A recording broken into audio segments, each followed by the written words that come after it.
You know, God doesn't call the equipped, He equips the called. Like King Solomon, one of the greatest kings that's ever lived. I like to call King Solomon the chosen for the chosen because he was chosen to lead the Israelite people, God's chosen people. And so, of course, because he chose him to do that, God wanted Solomon to be well equipped for the job that he had chosen him for. And when Solomon became king, God appeared to Solomon in a dream. And he said, "Ask anything, and it will be granted to you." And Solomon could have asked for anything, but of all the things that he asked for a wise and discerning heart so that he could discern between right and wrong, so that he could lead the people well and justly. And God granted him that request, of course, but because God was so pleased with Solomon for what he asked for, because he could have asked for the life of his enemies, he could have asked for long life or riches for himself, but he asked for the wise and discerning heart, and God was so pleased that he declared that there would be none before him or none like him ever after, like Solomon.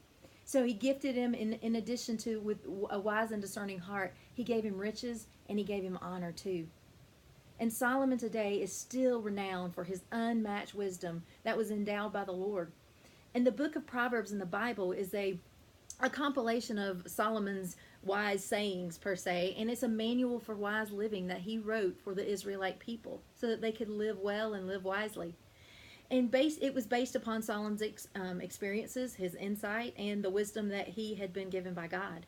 In Proverbs 4:23, Solomon writes, "Keep vigilant watch over your heart, because that's where life starts." So the wisest king of all time is clear not only in what he asked for in his one request that God granted him, but also in his wise manual for living that he wrote for the people, the Israelites, the chosen people. He is clear that our greatest treasure is our heart. And it is from our heart that life starts.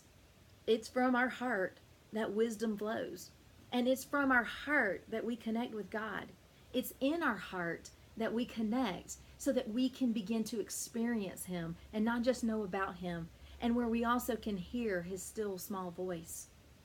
And it's the state of our heart that's crucial to the flow of life, to the flow of wisdom, to the flow of discernment, and to the flow of peace that we have, that God has made available to us.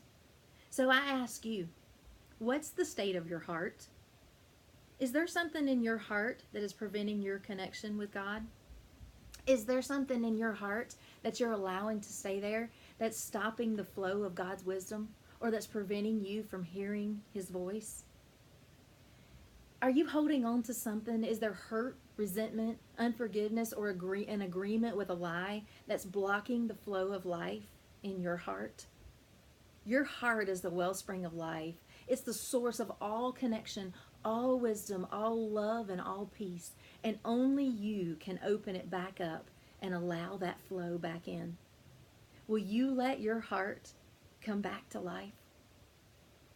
If you want more heart spark in your life, visit my website, arisecounselingandcoaching.com/Connie Jones, for more on my videos, blogs, and information about working with me organizationally or individually, or about being a part of one of my coaching programs.